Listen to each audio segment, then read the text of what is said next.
I was held by kidnappers for 7 days. All because of one sentence from my CEO wife. Use him for the exchange. He's sturdy. He can take it. I am her husband. We've been married for 3 years, yet she doesn't even remember my birthday. Her childhood sweetheart had merely grazed his skin, and she was in tears, heartbroken. Meanwhile, I was living a hell worse than death in a kidnapper's den for a week. When she finally remembered to bring the ransom money, her assistant, trembling, handed her a piece of paper. Ms. Sterling, Mr. Hayes has already been picked up by the eldest daughter of your rival family. This is the divorce agreement.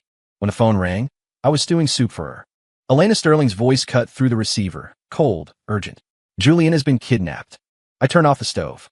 The rolling bubbles in the pot went still instantly. Address, I said. The abandoned factory in the West End. They want $3 million or a person to trade places. She paused, her tone carrying an unquestionable command. You go trade for him. My hand gripped the phone, knuckles turning white. Why me? You're sturdy, you can take it, she answered quickly, as if stating the most obvious fact. Julian's health is fragile. He can't handle that. The kitchen faucet wasn't fully closed. Water dripped onto the stainless steel sink. Drip, drip, smashing into my heart. We have been married for 3 years. She never remembered my birthday, didn't know I was allergic to seafood, and didn't even know that this sturdy body had taken a knife for her 3 years ago, leaving a scar on my back to this day. That scar ached piercingly on rainy days. Today was a rainy day. Fine. I said just one word and hung up. Our wedding photo hung on the living room wall. In it, Elena was smiling slightly, but her eyes were looking elsewhere. Back then, I was full of joy, thinking it just took time to melt a block of ice. Now I knew. Ice doesn't melt for you. Ice just gives you frostbite. I didn't take anything. I just grabbed the car keys. I walked out, drove, and headed west. I didn't even think about calling the police.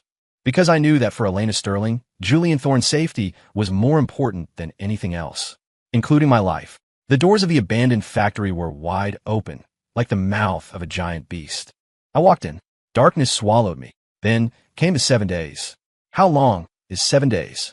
It is the sound of fists landing, the dull thud of iron pipes against leg bones, the freezing shock of dirty water splashed on your face, the endless hunger and pain. Every day they asked me, where's Elena Sterling's money? I kept my eyes closed and didn't answer. I wanted to know more than they did. I started running a fever, my consciousness swaying between clarity and coma. I thought, maybe I'm going to die here. Die in a corner no one remembers. On the 7th day, I thought the end had come. The iron door made a harsh grinding sound. Light flooded in, and I subconsciously blocked my eyes with my arm. I heard footsteps, very light, stopping in front of me. Not the heavy tread of the kidnappers. I thought it was Elena. Had she finally remembered me? I struggled to lift my head, blood and sweat pasting my eyes shut, my vision a blur.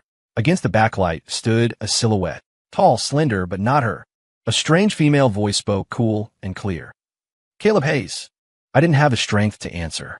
She crouched down, brushing away the hair stuck to my forehead with blood, her movements gentle. I am Serena, Vance. She looked at me, enunciating clearly. I'm here to save you. The smell of hospital disinfectant gave me a real sense of being alive. I lay in a hospital bed, my left leg in a cast, my body covered in injuries. The doctor finished his examination and shook his head as he walked out, muttering, another half day and it would have been too late. The ward was quiet. Serena Vance sat on the chair beside me, peeling an apple. Her hands were skilled. The peel came off in one continuous spiral without breaking. Why save me? I asked, my voice as raspy as sandpaper. She didn't look up, just continued peeling. Elena Sterling's biggest rival is the Vance Group, she said. She cut the peeled apple into small pieces, stuck a toothpick in one, and handed it to me. My father is the chairman of Vance Corp. For Elena's husband to be killed by kidnappers would be excellent news for us. I looked at her and didn't take it. Her reason was direct, cold, yet far more sincere than Elena's. You're sturdy. But you didn't let me die. She withdrew her hand and ate the piece herself. Her biggest weakness is now in my hands. This deal is worth it.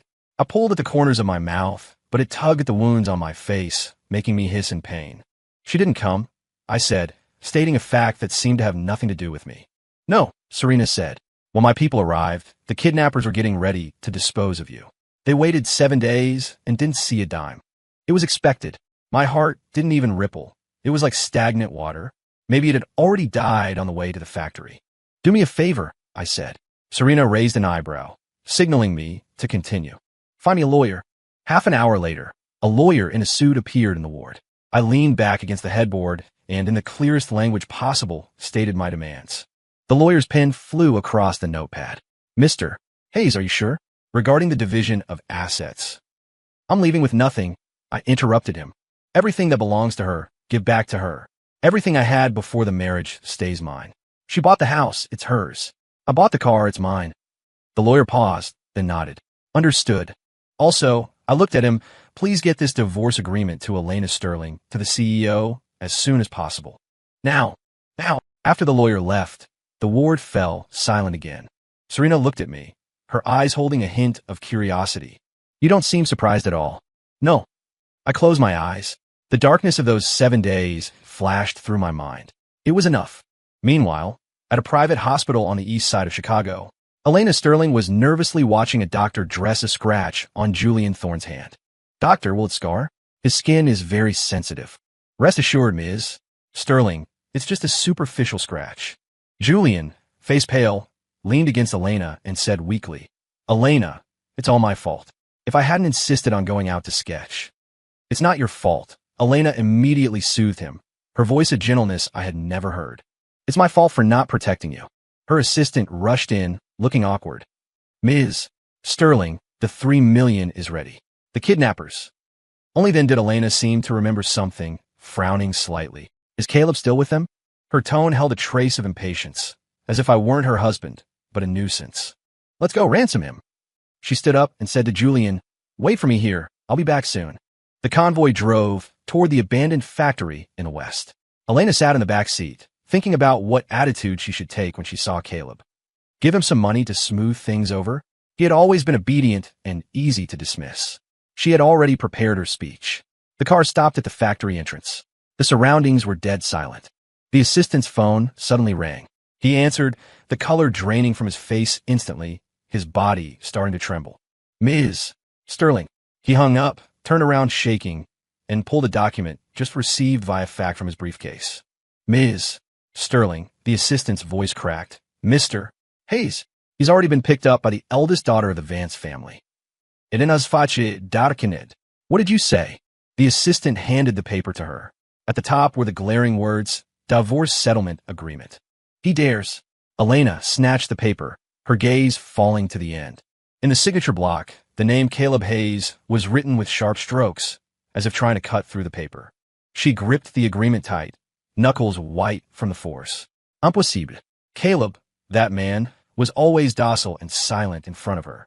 In 3 years of marriage, he had never said no to her. His life depended on her. How dare he divorce? On what grounds?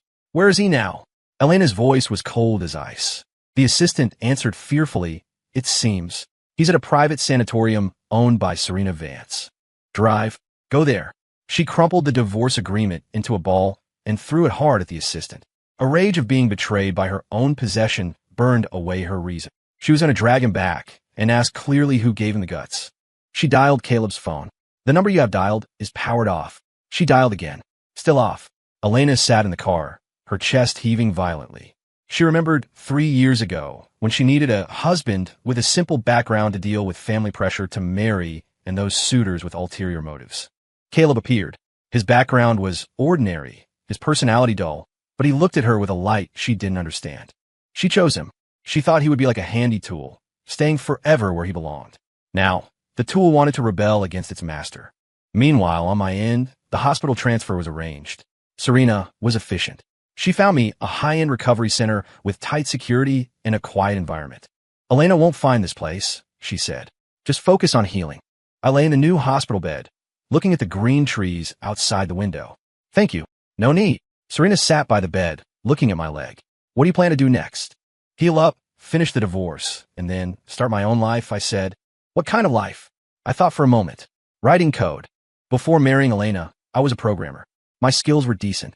After we married, she said she didn't like me staring at a computer all day, so I quit my job and became her full-time house husband. Now, I just want to reclaim what belongs to me, piece by piece. Serena looked at me with some surprise. A programmer? I thought you were. Thought I was what? A freeloader. She was blunt. I smiled and didn't refute it. For the past 3 years, in everyone's eyes, I certainly was. My phone, the old SIM card, along with that unbearable past, were all thrown into the hospital trash can by me. With a new number, my contacts list was empty. I suddenly felt incredibly light. That night, I started devising a plan. A plan for the future. Step 1, physical recovery.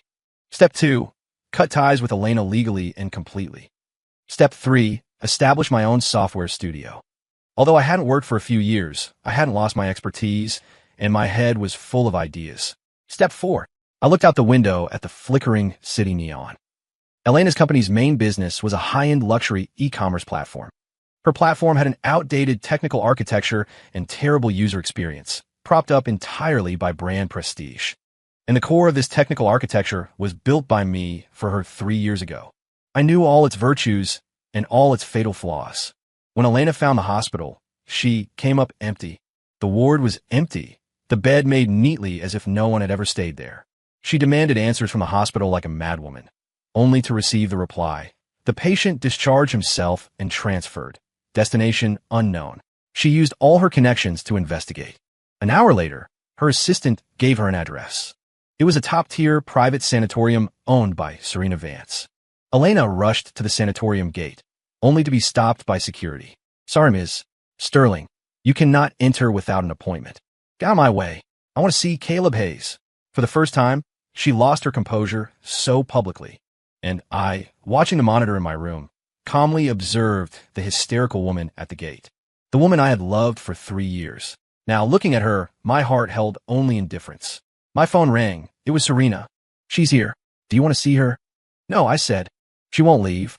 "Then let her wait outside." I finished speaking, hung up, opened my laptop, and started typing the first line of code. The noise outside had nothing to do with me anymore. Elena stood at the gate of the sanatorium for 2 hours. From initial fury to later restlessness. And finally, when night fell and the cold wind pierced her expensive custom coat, a strange sense of powerlessness seized her. This was an experience she had never had in her life. She was used to controlling everything, used to everyone revolving around her will. Caleb was the most inconspicuous and obedient of her possessions. She never thought this possession would deliver the most humiliating blow in this way. The security guards were like a wall, impervious to threats or bribes. The answer was always that cold line: no appointment, no entry. She pulled strings, made countless calls, but the results chilled her heart. The backing of this sanatorium ran too deep. Her influence couldn't stir a ripple here. Finally, she had to retreat to her car in disgrace. The assistant didn't dare breathe loud. "Go back and investigate." Elena's voice was hoarse, suppressing anger. "Find out exactly what the relationship is between Caleb and Serena Vance. When did they hook up?" She couldn't accept it. That man, who dared not even lift his head in front of her, how could he climb up to a woman like Serena? It must be a trap Serena set to deal with her. Caleb was just a pawn being used. Yes, that must be it. Thinking this way made her feel slightly better. She returned home, pushed open the door, and inside was pitch black and cold. Usually at this time, no matter how late, a light would be left on for her in the living room. In the kitchen, there would be warm soup. Caleb would walk out of the study or bedroom, take her bag, and ask softly, "You're back? Are you tired?" She never responded. She felt it was what he should do. But today there was nothing. Only dead silence. She stood in the entryway, suddenly feeling that this home she had lived in for 3 years had become incredibly strange. The air seemed to retain Caleb's scent, but the man was gone. For the first time, she felt an emotion called emptiness. Just then, her phone rang. It was an unfamiliar number. She picked up, and a voice she knew to her bones, yet strange enough to make her heart tremble, came through. "Ms. Sterling." It was Caleb. He didn't call her Elena, but Ms. Sterling. The title was like a needle, pricking her heart numb. "Caleb," she immediately shouted sternly. "Have you caused enough trouble? Come back immediately." There was a moment of silence on the other end. Then my calm voice sounded again. "Is Ms. Sterling calling to agree to the divorce?" "Keep dreaming. Elena skringet." "Caleb, I tell you, as long as I don't sign, you will always be my husband. Don't even think about leaving me." "Is that so?" My voice held no emotion. "Then wait for the court summons. Also, a word of advice for Ms. Sterling. Instead of wasting time on me, you'd be better off checking your company's firewall. After all, it's 3-year-old tech. There must be quite a few loopholes." With that, I hung up directly and blocked the number. In the sanatorium room, I put down the phone Serena handed me and nodded to her. Thanks. Serena waved the phone. He seems to still have feelings for you. I smiled self-mockingly. That's not feelings. That's the anger of losing control over a possession. I knew her too well. She didn't love me. She loved my obedience, her absolute control over my life. Now I had taken back my freedom. I was going to let her know exactly what she had lost. I opened my laptop, the screen's light reflecting on my face. I looked at a piece of code I had just finished, a precise scanning program capable of pinpointing all backdoors and vulnerabilities in a specific network architecture. For example, Elena's company's e-commerce platform. That was the empire I built for her with my own hands. Now, it was time for me to sound its death knell myself. The next half-month was unusually disciplined. Rehabilitation training every morning, coding all afternoon and evening. My leg was improving day by day. I could already walk slowly with cane. And my new project was advancing rapidly. Serena became a regular visitor to my ward. She no longer looked at me with scrutiny or utility, but became genuinely interested in what I was doing. She would pull up a chair and sit beside me, watching the code scroll rapidly across my screen, occasionally asking a question or two. What is this you're making? A completely new underlying architecture for e-commerce, I explained. Safer, more efficient, with computing power 3 times that of the current mainstream architectures and lower cost. Serena's eyes lit up. Born into a business family, she immediately understood the value of this thing. Who do you want to sell it to? Not selling. I shook my head. I'm going to use it to build a platform that belongs entirely to me. A free, open-source developer community where the service and security far exceed all paid platforms. Serena was stunned. Free? Then how do you make money? Reputation, I said. In the tech field, a top-tier reputation is worth more than money.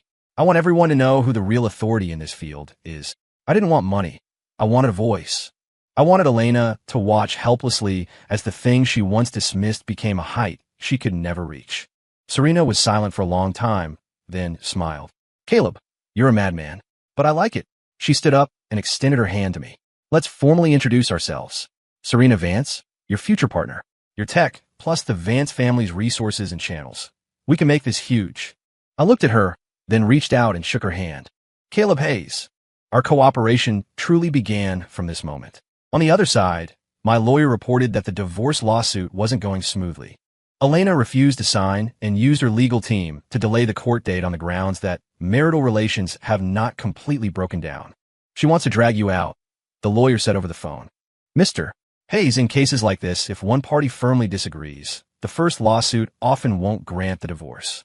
We need to wait for a 6-month cooling-off period before suing a second time. It doesn't matter, I said calmly. Just follow the procedure. I'm in no rush. I really wasn't in a rush. A marriage certificate couldn't trap me anymore. While she thought she could control me with that piece of paper, I had already started my game. A week later, on a top domestic tech forum, an anonymous technical analysis article signed C was quietly published. The article title was an investigation into 7 fatal security vulnerabilities in the Aegis architecture. The Aegis architecture was the very underlying framework I had designed for Elena's e-commerce platform 3 years ago. Only her company's core technical team and I knew this name. The article didn't name names. It was purely from a technical perspective, using the most detailed, irrefutable arguments to dissect every fatal weakness of this architecture in the current network environment. This article was like a depth charge. Initially, it just circulated within small tech circles, but soon, its professionalism and subversive nature attracted the attention of more and more heavyweights. Repost, discussion, vérification. Then, the entire internet security circle exploded. Any company using architecture similar to Aegis felt like they had been stripped naked, exposed to the eyes of every hacker. A panic targeting the Sterling Group e-commerce platform was quietly spreading. Elena found out about this during a crucial investor meeting. Her chief technology officer, CTO, rushed into the conference room, face pale, interrupting her speech. Ms. Sterling, something bad has happened. Elena frowned, displeased with his loss of composure. What is it that has you so panicked? The CTO handed the tablet to her, his voice trembling. Look at this. Our platform's technical architecture has been completely dissected and published online. Now rumors are flying that our platform could be breached at any moment. Several partner brands have already called to inquire. Elena took the tablet and looked at the article's sign. See, the name Aegis. It made her heart skip a beat. She suddenly remembered what Caleb had said on the phone that day. Instead of wasting time on me, you'd be better off checking your company's firewall. After all, it's 3-year-old tech. There must be quite a few loopholes. It was him. The thought sprang up, freezing her to the bone. She had always thought Caleb was just a programmer who knew some code, an accessory she could discard at will. She never imagined he possessed such terrifying power. That article was like a scalpel, precisely cutting open the heart of the business empire she was most proud of, exposing its most fragile parts to the world. Useless. She couldn't suppress her anger, slamming the tablet onto the floor. I pay so many of you, and you can't find a single bug? Fix it immediately. At all costs, minimize the impact. The meeting ended unhappily. Investors left with looks of doubt and caution. Sitting in the empty conference room, Elena felt a panic she had never known before. This terrified her more than the kidnapper's ransom demand, because this shook the foundation of her career. She returned to her office, subconsciously wanting to find someone to talk to, only to find she couldn't find a single person in her contacts list. Just then, Julian called. He had been recuperating at home since his discharge, his voice sounding weak as always. Elena, I heard something happened to the company. Are you okay? If it were usual, she might have patiently comforted him. But right now, Julian's concern only made her incredibly irritable. Wasn't he the cause of all this? If it weren't to trade for him, she wouldn't have reached this point with Caleb. Caleb wouldn't be retaliating this way. I'm fine, she interrupted him coldly. Just rest. With that, she hung up. Irritated, she clicked on the news, and a financial alert popped up. Vance Group invests millions to back emerging tech team C-Labs, high-profile entry into e-commerce infrastructure market. In the news photo, Serena Vance stood in the center of the press conference in a sharp business suit. And beside her stood a man. The man wore a fitted dark gray suit, posture upright, hair groomed meticulously. Though he leaned on a cane, he didn't look pathetic at all. Instead, it added an air of steady elegance. He turned his head, saying something to Serena, a faint, confident smile on his lips. His eyes were bright and sharp, like stars tempered in fire. That was Caleb Hayes. A radiant Caleb she had never seen before, a stark contrast to the man in her memory who always wore old t-shirts, taciturn with dim eyes. Elena stared fixedly at the photo. Her heart felt clenched by an invisible hand, hurting so much she couldn't breathe. It turned out he wasn't incapable of shining. It was just that his light never shone for her. Her hands trembling, she dialed the number she had long blocked. This time, she didn't roar. Her voice held a panic she hadn't realized and a trace of pleading. Caleb, let's talk, okay? Her answer was the cold system prompt. Hello, the user you have dialed is on another call. Please try again later. She didn't know that at this moment, I was standing with Serena in the newly rented office of C-Labs, watching the traffic outside. My new phone had no missed calls, because all of Elena's numbers had long been permanently blocked by me. Her world was in chaos, and my new world had just begun. Elena never imagined she would be the one shut out. Standing downstairs at the high-tech park where C-Labs was located, the receptionist politely but distantly told her, Sorry, Ms. Sterling, you cannot go up without an appointment. Mr. Hayes is in a meeting. That sentence again, identical to the sanatorium security. Blood rushed her head. She gripped her platinum bag, nails digging deep into the expensive leather. Through the clean floor-to-ceiling glass of the lobby, she could see young people wearing C-Labs badges walking by the elevators, their faces glowing with a vitality and excitement long absent from her own company. This was Caleb's new world, a new world without her, born because of her. She sat in her car for an entire afternoon. She saw Caleb and Serena walk out of the building side by side. Serena was laughing, and Caleb tilted his head slightly to listen, his face showing a genuine relaxation she had never seen. The sunset bathed them in a golden glow, creating a harmony that stung her eyes. In that moment, an emotion deeper than anger and unwillingness, like freezing seawater, drowned Elena. It was panic. She realized Caleb was truly moving away from her. Not throwing a tantrum, not playing hard to get, but building a brand new life she could not set foot in. She drove back to the empty house, feeling a bone-deep loneliness for the first time. She opened the fridge. It was empty. Only a jar of sauce sat in the corner, something she didn't recognize. She remembered. It was the mushroom sauce Caleb made himself. When she used to work late, he would use this sauce to mix a bowl of noodles for her. She never said it was good nor bad. She just ate silently and continued working. Now, that jar sat there quietly, like a silent mockery. The company situation was worse than she imagined. C's article spread like a virus, not just in tech circles, but even ordinary consumers knew about her platform's security risks. In just a few days, daily active users dropped by 30%, and several brands about to sign contracts urgently halted cooperation. The board had already called 2 emergency meetings, every word questioning her poor decision-making. Her father, the old chairman, called her, his tone harsher than ever. "Elena, I told you long ago, marriage isn't a game, and it certainly isn't a tool. You know how you treated Caleb. Now, you must personally invite him back. Otherwise, you clean up this mess yourself." Hanging up, Elena slumped in her chair. Invite. Once upon a time, she had only commands for Caleb. She picked up her phone, found the block number, and sent a text using her assistant's phone. She edited the content for half an hour, finally leaving just a few words. "Caleb, let's meet. At the old place." The old place was the cafe where they first met. She thought this would at least evoke a shred of memory. However, she waited for 2 hours, the phone quiet as a stone. Instead, Serena called her, her tone relaxed like chatting. "Ms. Sterling, instead of wasting time on my partner, you should worry about your stock price.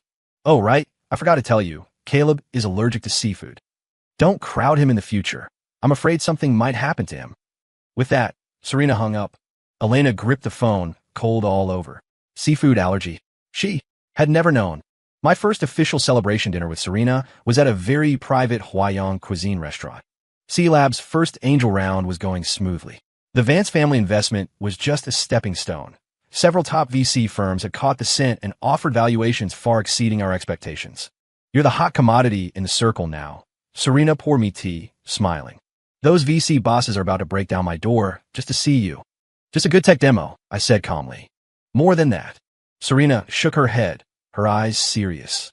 "What they see is that ruthlessness in you. Ruthless to yourself, and even more ruthless to your enemies." I smiled and didn't speak. The waiter began serving dishes. One was steamed crab, rich with roe and meat, smelling delicious. Serena immediately frowned and said to the waiter, "Please take this dish away and exchange it for something else." She turned to me with a hint of apology. "Sorry, I overlooked it. I forgot you don't eat seafood." I was slightly stunned. "How did you know?" "I saw your medical report from the hospital last time," she answered, as if it were natural. "It said you have an allergic constitution, especially to shellfish. As a partner, I have to keep these things in mind."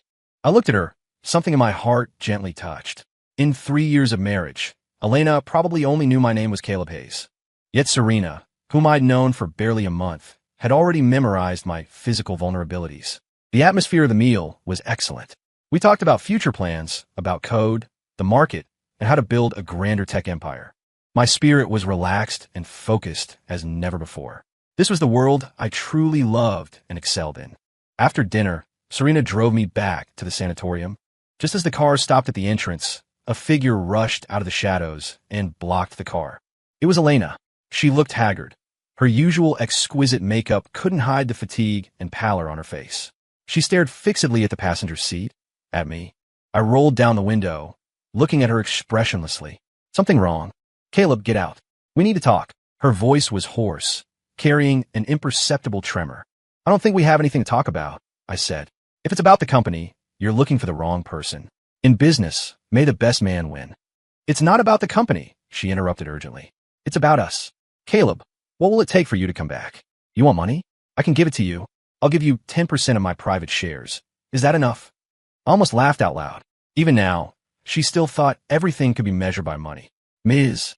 Sterling." I leaned back in the seat, speaking faintly. "Do you think everyone treats feelings in marriage as a transaction like you do?" Choked by my words, her face turned even uglier. "Let me ask you, in those 7 days I was locked in the abandoned factory, what were you doing?" I looked in her eyes, asking word by word. "You were with your Julian, heartbroken over a tiny scratch on his hand. Did you ever think that at that moment, your husband was having his legs broken with an iron bar?" Elena's body swayed violently, her lips losing all color. I thought. You thought I was sturdy, that I could take it, right?" I finished a sentence I would never forget. "Elena, you didn't think, you just didn't care. In your heart, my life isn't worth a single hair on Julian's head. Now that your company's foundation is shaken, you remember me. You want to use money to buy back this useful tool to repair your empire. Too late." I rolled up the window, not sparing her another glance. "Drive," I told the driver. The car started slowly, bypassing the woman frozen in place, drained of all strength. In the rearview mirror, her figure grew smaller and smaller, finally turning into a blur, disappearing into the night. That was once my entire world. Now it was just irrelevant scenery on the side of the road. Elena didn't know how she got home. Every word Caleb said was like an ice-tempered knife, repeatedly slicing through her already tattered self-esteem. It turned out he knew everything. He wasn't ignorant. He just hadn't spoken before. He used silence to encompass all her selfishness and indifference, until she crushed that tolerance with her own hands. She walked into the dark living room, tripped over the coffee table, and fell. Pain shot through her knee where it hit the floor. Sitting awkwardly on the cold floor, tears poured out without warning. She cried, not because of the company crisis, not because of her father's scolding, but because of Caleb's too late. Those two words pronounced the death sentence on all her regret. The next day, the Sterling Group's stock opened at the limit down. When a wall is falling, everyone pushes. Negative news about the platform's security was everywhere. Several long-term cooperating evaluation agencies also released negative reports. Users fled masse. Merchants can plan vitally. She scrambled to handle it all, only to find herself powerless. The tech team tried everything, but couldn't fix the underlying vulnerabilities pointed out by C. Because the core logic of the entire architecture was clear only to Caleb.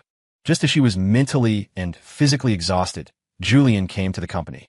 He carried a thermos, wearing his usual gentle smile. Elena, seeing you so tired lately, I made you some soup. Drink it while it's hot. Before, Elena might have been moved, but now, seeing his unworldly appearance, she only felt irritation. The company is in such big trouble, and all you know is making soup? She snapped. Julian froze, looking at her hurt. I was just worried about your health. Worry, Elena snitted. If you were really worried, when I told you to go handle the Caleb situation, why didn't you stand up and say he's your husband too? If it weren't for you, would things have become like this today? She vented all her pent-up resentment on this man she once protected at all costs. Julian's face turned pale, lips trembling, unable to say a word. Seeing his fragility, the last shred of affection in Elena's heart wore away. She waved her hand as if shooing a fly. Go, I don't want to see you. After sending Julian away, she received a call from her lawyer. Ms. Sterling, Mr. Hayes' side has submitted new evidence. The lawyer's tone was unusually grave. It's all the work records of the technical development and maintenance he did for your company for free during the marriage. Our legal advisors have evaluated it. If he pursues the value of this labor, it could involve a redetermination of company equity. This is very unfavorable for us. Elena felt the world spin. Caleb was pulling the firewood from under the cauldron. Not only did he want a divorce, but he also wanted to take the share that belonged to him from the career she was most proud of. She was finally afraid. She thoroughly realized exactly what kind of person she had lost. She grabbed the phone on the desk, trembling as she dialed her lawyer, voice hoarse, carrying a humbleness and compromise never seen before. Tell Mr. Hayes' lawyer, I agree to the divorce. All conditions, exactly as he proposed. I only want to see him one last time. Meanwhile, I was standing in the brand new office of C Labs, looking out the window. Serena walked over and handed me a file. Good news. Europe's largest luxury e-commerce platform, Elysian, contacted us proactively, hoping we can help upgrade their entire line of technology. They were the client Elena wanted to land the most. I took the file and nodded. My phone vibrated, a message from my lawyer. Mr. Hayes, the other party has agreed to the uncontested divorce and waived all property disputes. She has only one request. She wants to see you one last time. I looked at the blue sky outside, silent for a moment. Then, I replied with one word. No. The divorce agreement was delivered via the lawyer's express courier. A few thin sheets of paper landed on my desk, yet they felt like they weighed a ton. On the last page, Elena's signature was flamboyant, carrying a trace of her usual lofty scrawl. But at the end of the last stroke, one could see a jarring, slightly trembling ink smudge, as if signing those words had exhausted all her strength. My lawyer said on the phone, Mr. Hayes, the other party has fully agreed to all our conditions, and the division of assets is complete. Legally speaking, you and Ms. Sterling no longer have any relationship. Good. I hung up, picked up the agreement, glanced at it, and then threw it into the shredder by my hand. The harsh motor sound rang out. That oppressive 3-year marriage, along with that woman's name, was cut into unassemblable fragments. No thrill of victory, no joy of revenge. In my heart, there was only the calm of dust settling. Like pulling a tooth that had been rotten for a long time. The process might be bloody, but once it's out, the whole world is clean. When Serena pushed the door open, I was at the computer refining the project plan for C Lab's first commercial venture. She glanced at the whirring shredder, then at my com profile, and smartly asked nothing. She simply placed a steaming cup of coffee by my hand and whispered, "The first technical briefing with Elysian is in half an hour. Here is their preliminary requirement document." Okay. I took the document, my eyes immediately drawn to the dense technical parameters. The aroma of coffee filled the air, mixed with the faint smell of ink and the unique scent of running electronics in the new office. My fingers danced across the keyboard, rows of code constructing a brand new world before my eyes. This was the life I should have had. Focus, creation, turning wisdom into power that changes the world. And Elena Sterling was just a feverish nightmare before this life began. Now, the dream was over. On the other side, Elena's world was just beginning to collapse. When her lawyer told her that Caleb had refused her request for a final meeting, she was sitting in that empty, cold home. The massive crystal chandelier emitted a pale light, illuminating her equally pale face. "Won't see me." She murmured the words, as if unable to understand their meaning. How could he not see her? She had laid down all her pride, agreed to all the humiliating conditions. She just wanted to see him one last time, to personally say, "I'm sorry." Why wouldn't he give her even this chance? She stood up unsteadily, wandering through the familiar house. Everything here used to be kept in perfect order by Caleb. The coat she casually took off would appear neatly in the cloakroom the next day. If she wanted water at midnight, a cup of perfectly warm water was always on the bedside table. If she mentioned wanting to eat something, it would appear on the dining table the next day. She had always thought this was matter of course. Now, in this home, there was only cold furniture and dead air. She walked to the kitchen and opened the fridge. Empty. In the corner, she saw that jar of mushroom sauce Kayla made. She took it out, dug a little with a spoon, and put it in her mouth. Very fragrant, with a hint of spice, a familiar taste. For 3 years, she had eaten countless bowls of noodles he mixed with his sauce, yet she never asked how he made it, never told him it's good. She suddenly wanted to make a bowl of noodles herself. She found the noodles, boiled water, but was at a loss looking for seasoning. She didn't know where the salt was, didn't know how much soy sauce to use. In the end, the noodles were a mess, salty, astringent, hard to swallow. Holding that bowl of noodles, squatting on the cold kitchen tiles, she finally cried out loud like a lost child. The crying echoed in the empty villa, but no one would ever walk over again, awkwardly but gently patting her back, asking softly, "What's wrong?" A few days later, a dark red divorce certificate was placed on her vanity next to the marriage certificate. One was a beginning, one was an end. She picked up the divorce certificate, seeing her name and Caleb's separated on 2 pages, like 2 strangers who would never intersect again. Her hands trembled, a severe pain of being completely stripped away, uprooted, almost suffocated her. She finally understood that she hadn't lost a husband, a nanny, or a tool. She had lost the only person in this world who loved her more than himself. And all of this was her own doing. Time is the best medicine and the sharpest carving knife. 6 months later, C Labs had leaped from a startup team to a top-tier tech lab, renowned domestically and across Asia. Our free, open-source Morningstar architecture swept through the developer community in just a few months due to its unparalleled security, efficiency, and ultra-low deployment cost, hailed as an epic-making initiative. Countless small and medium e-commerce platforms benefited, and we dragged the industry's technical standards up a level. Our cooperation with European luxury giant Elysian became a benchmark case in the industry. We not only rebuilt their underlying systems, but used AI algorithms to create a frighteningly precise user profiling system, boosting their online sales by 60% against the trend. C Labs became famous, and I walked from the shadows into the spotlight. At a world-class internet summit, as the keynote speaker, I delivered a speech titled "The Technological Singularity of the Next Decade."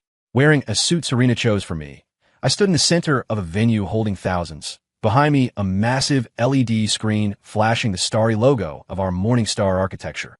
My leg was fully healed, my stride steady. I didn't use a script, just used a steady, clear voice to explain my tech philosophy and vision for the future to the world. Below sat the CEOs and founders of every nameable tech giant. In their eyes were shock, admiration, and contemplation. I saw a whole new world unfolding before me, and I stood at its center. When the speech ended, the audience erupted in thunderous applause. I walked off stage. Serena was waiting for me, her eyes astonishingly bright, holding the light of the stars. "Caleb," She handed me a bottle of water, sighing sincerely. "You were born for this." I smiled, took a sip, and looked at the crowd still discussing heatedly. Yes, this was my battlefield. Meanwhile, the atmosphere at the Sterling Group headquarters was grim. To cope with the plummeting stock price and mass brand exodus, Elena was forced to sell the company's two most profitable non-core businesses and lay off nearly a third of the staff just to stabilize the situation. But the company was severely damaged, falling from industry leader to a second-rate level, struggling to survive. She was no longer the undisputed queen. At board meetings, she could only grit her teeth through the doubts and reprimands of the elders. Subordinates who once fawned over her now looked at her with contempt and distance. The TV in her office was broadcasting the internet summit. She saw Caleb on stage. He looked so strange, yet so familiar. Strange was the effortless confidence and radiance. Familiar were his deep eyes and straight nose bridge. Every technical term he spoke, every future blueprint he described, was like a knife plunging deep into her heart. He knew so much. He had such grand ambition and talent. And in 3 years of marriage, she never cared, never noticed. She only thought him dull, boring, a nerd unworthy of her. How laughable. Just then, Julian walked in. He still looked frail, holding a bouquet of flowers. "Elena, don't be too tired. The weather's nice outside. Shall I accompany you for a walk?" If it were before, Elena might have felt moved. But now, looking at his detached from reality appearance, she felt an uncontrollable disgust. It was for this man, for his hypochondriac fragility, that she gave up her true treasure. "Get out." She squeezed the word through her teeth. Julian froze, dropping the flowers. "Elena, you—" I said, "Get out. Do you not understand English? Take your flowers and get out of my world. I never want to see you again in my life." She finally understood that her so-called love was just possessiveness over an exquisite doll. And now, she didn't even have the energy or mood to possess it. Julian, frightened pale by the finality in her eyes, scrambled out of the office. In the huge office, only Elena remained, with the radiant man on the TV. One in the sky, one in the mud. She slowly slid to the floor, weeping silently. She knew that between her world and Caleb's, there was now a chasm she could never cross in this lifetime. 1 year later, late autumn night, a charity auction gala was being held at the city's premier hotel. Serena and I attended as representatives of C-Labs. This year, C-Labs achieved massive commercial success, and we established a special charity fund dedicated to funding tech education in impoverished areas. Wearing a dark blue velvet suit, I moved through the fragrance and shadows, handling the commercial flattery and social pleasantries with ease. Serena, in a long burgundy dress, stood by my side, smilingly introducing me to guests from all sectors. Our tacit understanding needed no words. A look was enough. Halfway through the banquet, I want to get a glass of champagne. As I turned, my steps paused. Not far away, a somewhat lonely figure stood in an inconspicuous corner. It was Elena. She saw me too. She had lost a lot of weight. The fitted gown looked a bit empty on her. She wore exquisite makeup, but couldn't hide the bone-deep haggardness and desolation. She was no longer the focus of the crowd. No assistant, no friends, just holding a glass alone, like an outsider who wandered in by mistake. I heard the Sterling Group had undergone a difficult restructuring and had been taken back by her father. She retained only a nominal directorship, completely fading from management. Our eyes met in the air. Time seemed to freeze. I thought I would see hate, resentment, unwillingness, but there was none. In those eyes that once brimmed with coldness and disdain, now only remained a sorrow too thick to dissolve and a regret bordering on despair. And me? My heart was completely calm. No hate, no love, not even a trace of revenge's thrill.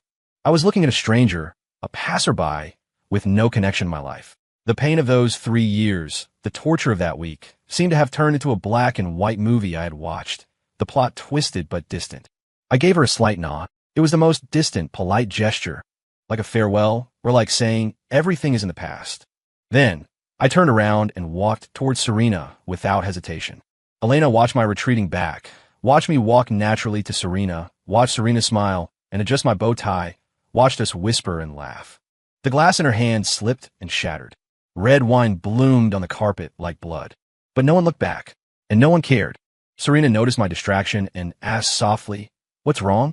See someone you know?" I shook my head, giving her a genuine smile.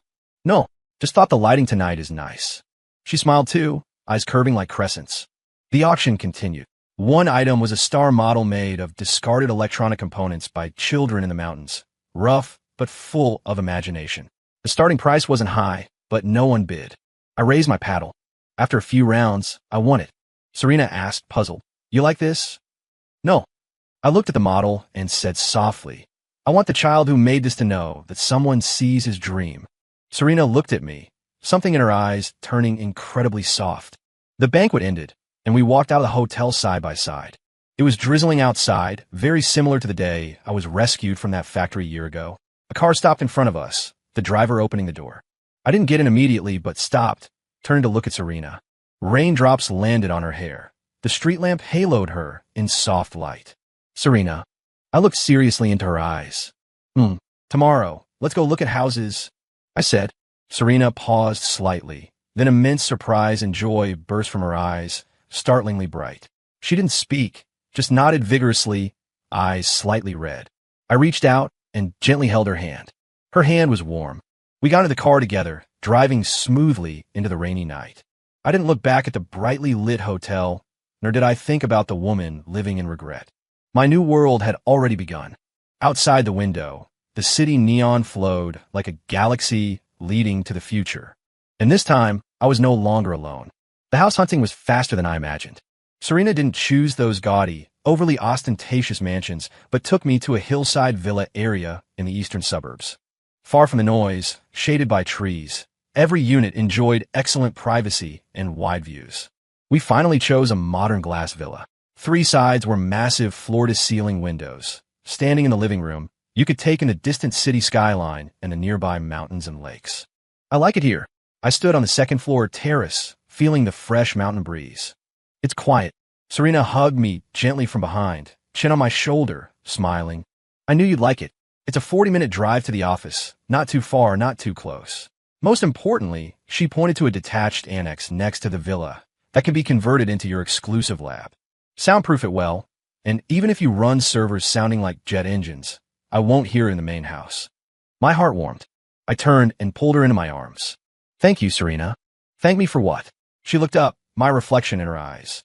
"Thank me for respecting you as an independent person, not an accessory." "Caleb, that's what you deserved all along." I lowered my head and kissed her lips. This kiss held no lust, only fullness of warmth and gratitude. During 3 years with Elena, I lived in her cold, museum-like villa. All my personal items had to be placed in designated spots out of her sight. My professional books were deemed to ruin the decor and stuffed in the bottom cabinet of the study. My only high-spec computer was restricted to 2 hours a day because she claimed the radiation was high. She killed everything about me, yet thought it was for my own good, to help me integrate into high society. But Serena, she was thinking about how to build a world where I could run free. Who truly loved me? The answer was self-evident. On signing day, Serena and I sat side by side in the real estate VIP room. When I signed Serena Vance in the co-owner column of the purchase contract, her hand squeezed mine tightly under the table. I could feel the moisture and slight tremor in her palm. I squeezed back, giving her a reassuring smile. This paper signed with both our names was far heavier than that marriage certificate now turned to dust. That certificate was a shackle. This paper was a promise. Serena took over the renovation entirely. She understood lifestyle aesthetics better than I did and enjoyed the process of building our common home. I poured all my energy into work. The success of Morningstar was just the first step. My ambition went far beyond that. I wanted to build a completely new, decentralized data ecosystem based on blockchain technology. In this system, every user's data would truly belong to them, not be arbitrarily harvested by platforms. It was a crazy idea capable of overturning existing internet business models. When I told Serena this idea, she just listened quietly. Afterward, she was silent for a long time, then looked at me, eyes burning with a flame hotter than mine. "Caleb, if you can realize this idea, you will change the world." She said, "Go for it. Don't worry about money. Even if I bet the entire Vance family, I support you." I looked at her, heart surging. A scholar dies for his soulmate. It must be this feeling. 3 months later, our new home was finished. Move-in day was a sunny weekend. We didn't hire movers because I had almost no personal belongings. All furniture, appliances, daily items were handpicked by Serena. I only brought 1 box containing all my tech notes from over the years and a few clothes. Standing in this spacious, bright living room full of life, watching Serena flit like a happy butterfly between the kitchen and living room preparing our first dinner. An emotion called happiness genuinely and warmly surrounded me. "Caleb, come taste my cooking." She held a plate of stir-fried eggs with tomatoes that didn't look great, shouting excitedly. I walked over, picked up chopsticks, and tasted. The flavor was indescribable. She looked at me nervously. "How is it?" "Good." I looked at the dab of tomato sauce on her face, at her expectant eyes, and smiled. I put down the chopsticks, pulled a tissue, and gently wiped the sauce from her face. "It's terrible," I said. Her face fell immediately, like a child who did something wrong. But I pulled her into my arms, whispering in her ear, "From now on, I'll do the cooking in our house." She froze, then nodded vigorously in my arms, laughing. That night, we didn't turn on the lights. Moonlight spilled through the huge windows, frosting the floor in silver. We lay on the sofa hugging, chatting from work to life, from past to future. I had never been so relaxed and content. This house was no longer a cold building, but our home, a harbor where I could drop all defenses and sleep peacefully. And that so-called home from before, I had thoroughly forgotten it in the corner of memory, unwilling to touch it even a bit. My life with Serena quickly got on track. I managed the external, responsible for C-Lab's R&D and strategy. She managed the internal, keeping our home organized while using her business acumen to handle all tedious business cooperation and capital docking. We were lovers and the most tacit comrades. On weekends, we acted like a normal couple, movies, art galleries, or just staying in a home theater all day. I never thought life could be so cozy and full. One afternoon, Serena dragged me to a new designer furniture store to pick decorations for my lab. I knew nothing about this, following her, watching her excitedly discuss with the sales clerk whether a potted plant had breathing sense. Just as I was boringly checking my phone, a sharp, familiar voice, like a poisonous thorn, pierced my ear without warning. "Caleb." I looked up and saw the person I least wanted to see again. Julian Thorne. He stood not far away, looking incredulous. He had changed a lot.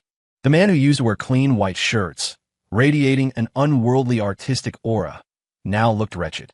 His hair was greasy, eyes sunken, beard stubbly, expensive cashmere coat stained with unknown spots, radiating an aura of decadence and destitution. Elena wasn't with him.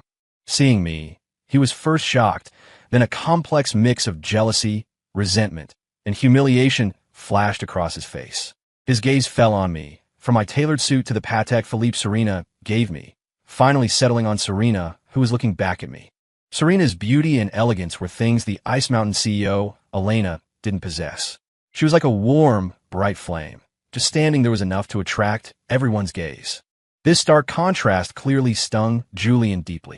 "It really is you." He staggered toward me, eyes carrying a hint of madness. "You're very proud now, aren't you? You ruined Elena so badly. Are you proud now?" Serena frowned, walking quickly to my side, looking at Julian unkindly. I patted her hand gently, signaling her to relax. Then I looked at Julian, eyes as calm as if looking at a totally unrelated stranger. "Sir, you have the wrong person." My voice wasn't loud, but clearly reached his ears. He froze, as if not expecting this reaction. "You? What did you say? You don't know me?" "Caleb, stop pretending. If it weren't for you, how would Elena be like this today? It's all your fault." He screamed excitedly, causing people around to look sideways. Security. I didn't pay him any more attention, just took out my phone to call mall security. My indifference was more crushing to him than any heated words. "What gives you the right to treat me like this?"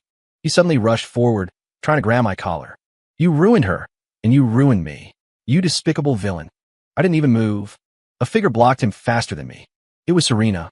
She raised her hand, precisely and forcefully grabbing Julian's wrist, eyes cold as ice. "Get your dirty hands off," she said word by word. "I don't care who you are. Touch him again, and I guarantee you will completely disappear from the city." Serena's aura of authority instantly subdued the frantic Julian. He looked at Serena, then me, the madness in his eyes fading, replaced by bone-deep fear and despair. He finally understood that the Caleb before him was no longer the wimp they could bully. The height he stood at now was something he and Elena combined couldn't reach. Mall security arrived. Julian was dragged away, still incoherently cursing. I took Serena's hand and turned to leave, too lazy to give him another look. "You okay?" Back in the car, Serena looked at me worriedly. "That lunatic didn't scare you?" I shook my head, pulling her hand to my lips for a kiss. "I'm fine. Just thought it was noisy." "Yes, noisy. like a fly buzzing in the ear. Annoying, nothing more. You seem to not hate him at all. Serena looked at me thoughtfully. Why hate? I smiled, starting the car. Hating someone takes energy and requires keeping them in your heart. Serena, my heart is small. Holding you and our future fills it up. No room left for irrelevant trash. The car drove smoothly away from them all. I didn't see that after I left, Julian was kicked out by security, falling miserably to the ground. He watched my car, the limited edition Bentley Mulsanne Serena, gave me for my birthday, speed away. Like a stray dog abandoned by its master, he let out a despairing whimper. Elena saw this scene on the evening financial news. Someone had filmed the conflict, edited it into gossip news. C-Lab's founder Caleb Hayes in intense clash with unidentified man. Elena watched the video of the wretched man being dragged away and instantly recognized Julian. In the corner of the video, Caleb was carefully shielded by Serena, his face rippling with nothing. She turned off the TV, picked up her phone to call Julian. But halfway through dialing, she put it down. What could she say? Comfort him? Blame him? She suddenly felt incredibly tired. This mess created by her own hands was like an invisible net trapping her. And the man she thought could never leave her had long flown out of this net, toward his own clear sky. Deep winter, heavy snow. The Sterling Group held its last board meeting of the year. The topic was whether to completely shut down the e-commerce business that had lost money for 4 consecutive quarters. Elena attended as a figurehead director. She sat at the very end of the table, listening to her father and directors discuss surgically removing her once proud life's work from the group's map like necrotic flesh. No one asked her opinion. She was like a transparent person, a symbol of shame. After the meeting, everyone left in a hurry. No one greeted her. Soon she was alone in the huge conference room. Outside, snow fell silently, clothing the city in white. Looking at the gray sky, she suddenly remembered many years ago, on a snowy day like this, she worked late. Caleb waited in that old car downstairs for 3 hours. When she got in, she didn't say thanks, just complained about the cold and why the heater wasn't on. Caleb said nothing, just pulled a thermos for the passenger seat. Inside was piping hot cocoa. He said, I know you get cold easily. Drink something hot first. Back then, she didn't care. Now, the memory was a dull knife sawing back and forth on her heart. She returned to the empty villa and opened her computer. Pop-up news about C-Labs appeared automatically. C-Labs announces completion of Series C financing. Valuation breaks $100 billion USD. Founder Caleb Hayes named Time's most influential tech figure of the year. The photo showed Caleb standing at the NASDAQ bell ringing ceremony. He wore a crisp black suit, smiling Serena by his side. He looked confident, eyes bright, high-spirited. This photo was the last straw breaking Elena's nerves taut for a year. She finally broke down. Slumped on the cold desk, she cried loudly. She lost completely, utterly. After crying came dead silence. Drained of strength and soul, she sat there until dark. Then, as if deciding something, she took out paper and pen. She was going to write him a letter. She wanted to tell him all the regret, pain, and apology piled in her heart over the past year. She didn't know how long she wrote. Tears dropped on the paper, blurring the ink. She wrote about their first meeting, his white t-shirt, eyes clean as a child's. She wrote about their wedding, his sweaty palms, yet firm, I do. She wrote about every meal, every light, every cold shoulder he endured for 3 years. She wrote how arrogant, selfish, cold she was, trampling his hot heart into the mud. She wrote her shock at the divorce papers, jealousy, seeing him shine with a stranger. She wrote her pain learning of his allergy. She wrote about every cold, long night alone. Finally, at the end, she wrote with trembling handwriting, Caleb, I'm sorry. I know it's too late and meaningless. I don't ask forgiveness. I just want to tell you, I regret it. If life could start over, I would trade everything for a chance to know you again. Elena, who loved you. The next day, she drove personally to deliver this letter bearing all her humbleness and despair to the downstairs of C-Labs. She didn't have the courage to go up. She handed the letter to the receptionist, voice hoarse, pleading, please make sure to hand this letter personally to Mr. Caleb Hayes. The receptionist nodded politely. At that moment, I was in my home lab on a video call with Serena. She was on a business trip in Europe. We hadn't seen each other for 3 days. In the video, she wore a bathrobe, hair wet, complaining about how hard long-distance relationships were. I smiled listening to her, heart soft. My assistant knocked and entered, holding an envelope. Mr. Hayes, sent up from reception, addressed to you personally. I took the envelope, pausing slightly when my eyes landed on the familiar, scrawled, sharp handwriting. Serena on the video keenly sensed the change. What's wrong? Whose letter? I looked up, smiled at her, held the envelope close to the camera so she could see the writing. An old acquaintance, I said. Then, right in front of Serena, without opening it, I tossed it into the shredder by the desk. Word, the machine started. That letter, likely full of regret and apologies, was instantly devoured, turning into meaningless confetti. Watching Serena's eyes light up on screen, I smiled. All right, trash handled. Let's continue discussing. For our honeymoon, Tahiti or Iceland for the aurora. Outside, the snow stopped. A ray of long-lost sunlight pierced the clouds, shining in, warm and bright. My new world was bathed in sun, haze-free. And that woman living in regret, her world would forever be a long winter without light. Serena and I set the wedding for April, when flowers bloom.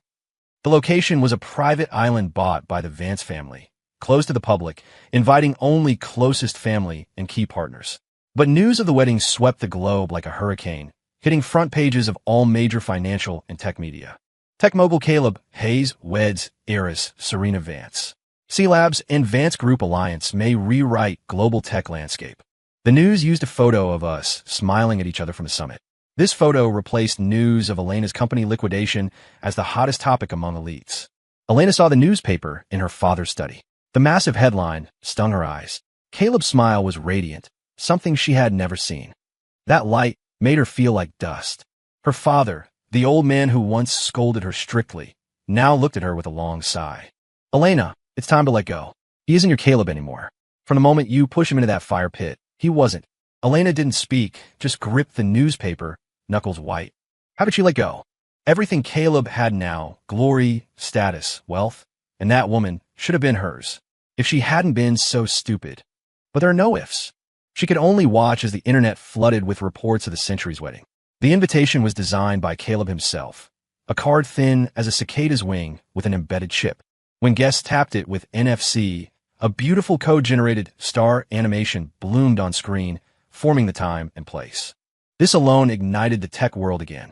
Serena's wedding dress was custom-made by top Italian designers, but the diamond arrangement matched the core code star map of Morningstar. She said, I want to wear your proudest work to marry you.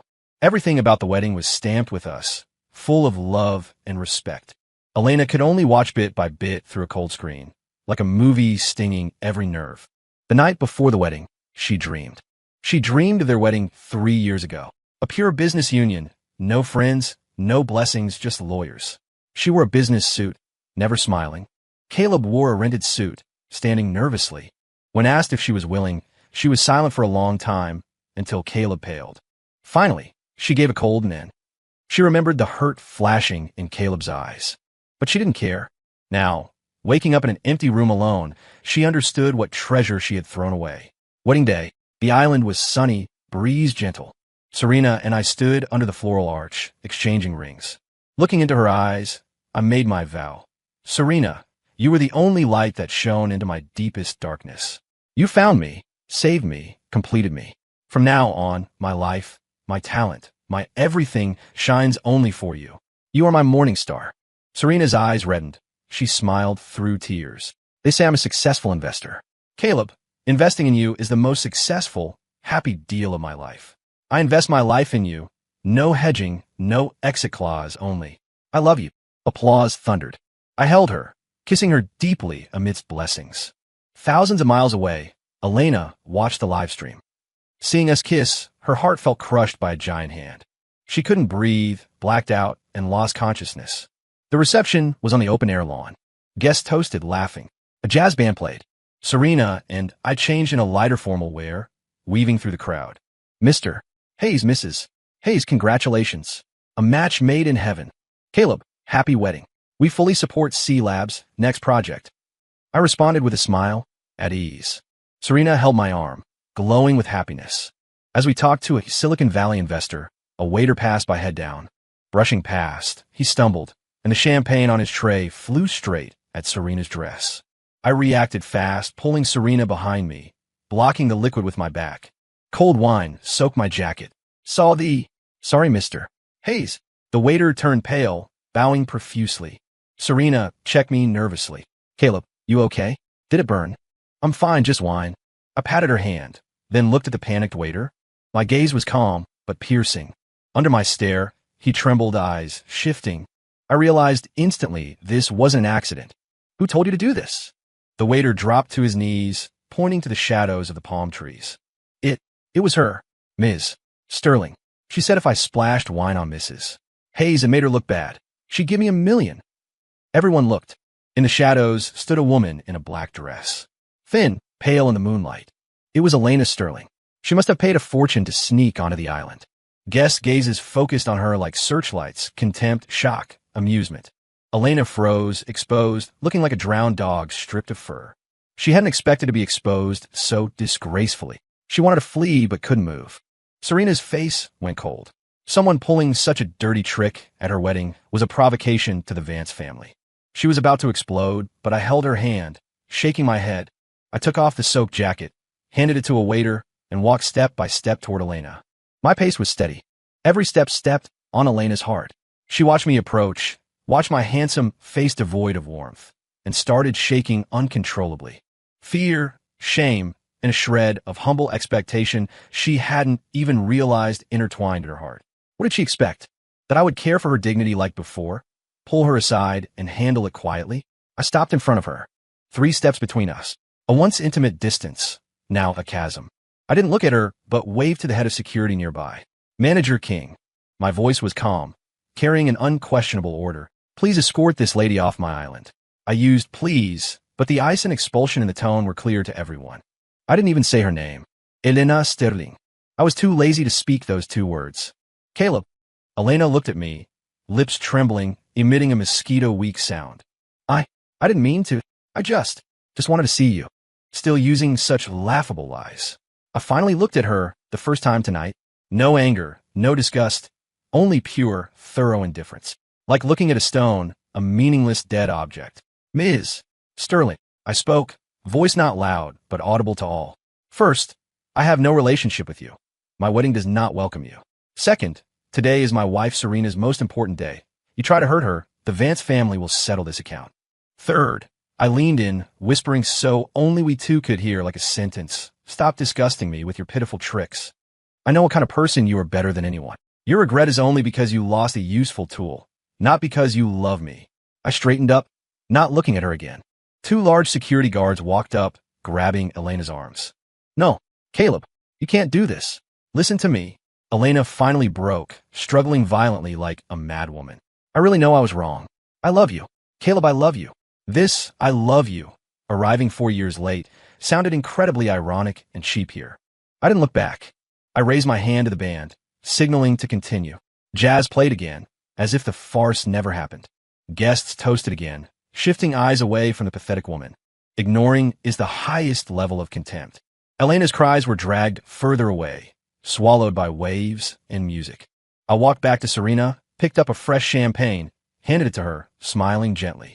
Sorry, let a fly disturb our evening. Serena looked at me, worry fading into heartache and love. She didn't speak, just hugged me tight. Under everyone's gaze, she kissed me. Caleb, she said, thank you, and welcome to my world. My world, a world open and bright, where I never have to pay for anyone's mistakes or stupidity again. Elena was thrown onto a speedboat. Like garbage, the boat sped away from the brilliant island without looking back. Cold wind and salt spray slapped her face. Curled on the deck, soaked and shivering, she felt the cold in her heart far exceeded the body. Caleb's final look was an ice pick shattering her last illusion. Indifference. He didn't hate her, meaning she wasn't worth remembering as an opponent. He didn't love her, meaning those 3 years left no trace. In Caleb's world, Elena Sterling had zeroed out.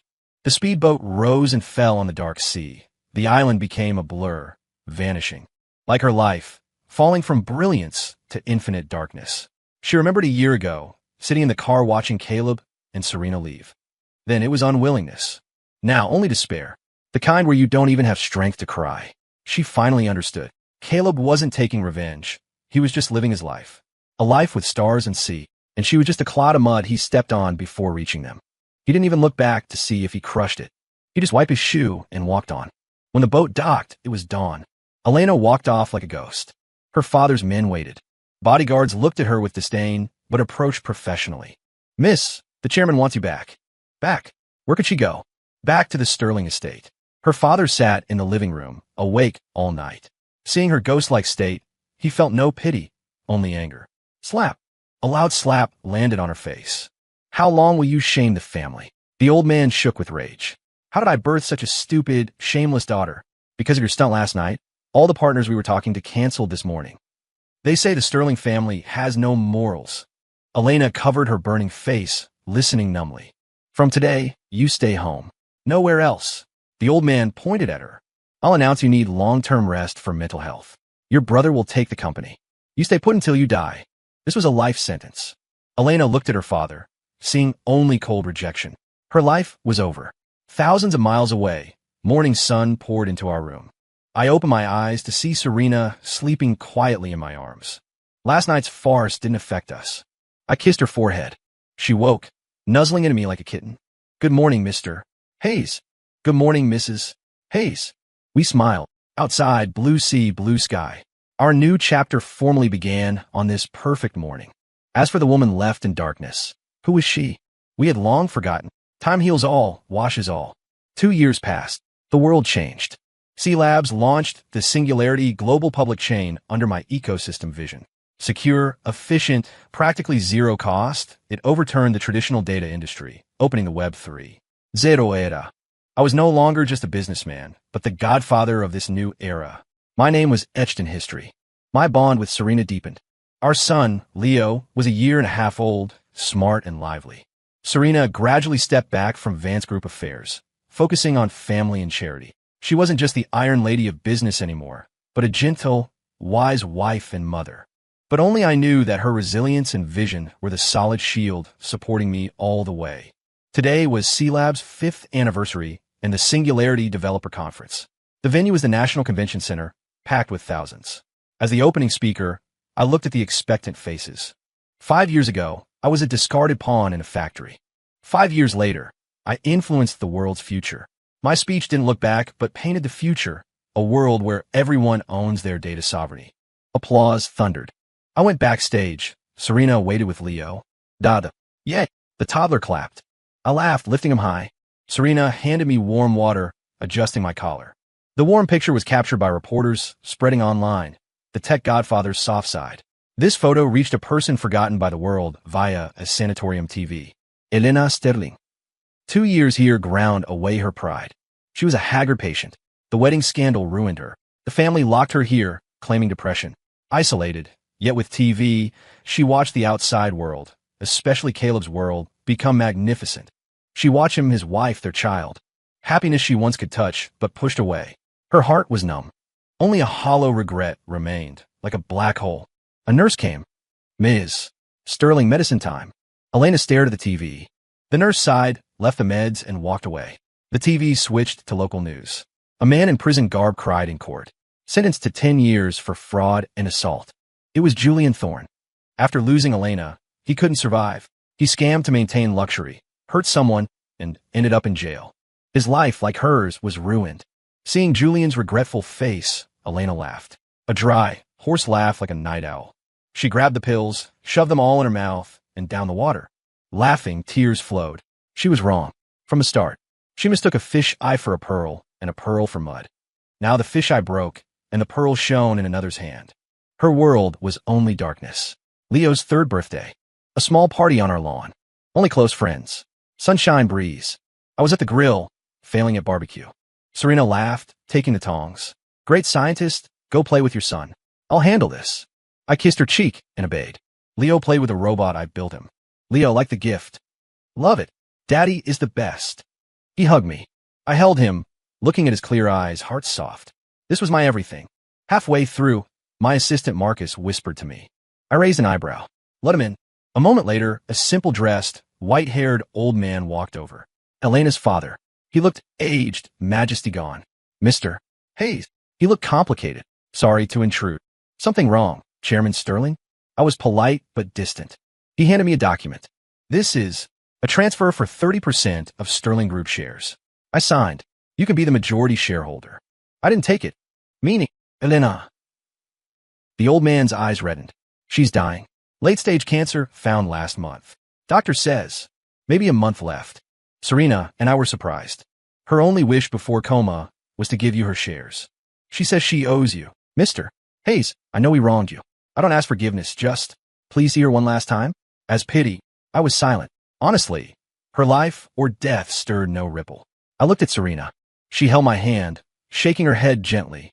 Eyes pained for me. She didn't want the past to disturb me. I squeezed her hand, reassuring her. Then I looked at the old man. Chairman, I won't take the shares. Sterling is yours. As for seeing her, I paused. I'll go. The old man froze, then looked grateful. But I continued. Not for her, not for pity. I just want to make a final cut with a past that entangled me long enough. 3 days later, I went to the mountain sanatorium alone. In the ICU, I saw Elena.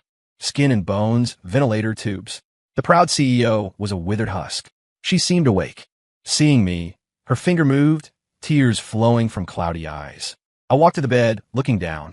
Dead silence. After a long while, I spoke faintly. Elena, you know. On the 7th day in that factory, I thought I was dying. I didn't hate you then. I just wondered if I died, would you be a little sad? She cried harder, body twitching. Later, Serena saved me. I built a life. I realized wondering if you'd be sad was meaningless. Because whether you are sad or not has nothing to do with me. I came today not to accept an apology, nor to see your misery. I just want to tell you one thing. I looked into her regretful eyes, speaking clearly. From the moment you sent me to be a hostage for Julian, I, Caleb Hayes, stopped loving you. Never forgave because I stopped caring long ago. I turned and walked out without looking back. As I closed the door, I heard the heart monitor behind me scream a sharp, urgent tone, finally flatlining. I didn't stop, walking straight out. Outside, sun brilliant, sky blue. Serena's car waited. Seeing me, she hugged me. All done. Amen, all done. I buried my head in her neck, inhaling deeply. Smell of sun, grass, home. My life had turned a new page. As for that dark, painful past, let it vanish completely with that woman's departure. Story complete.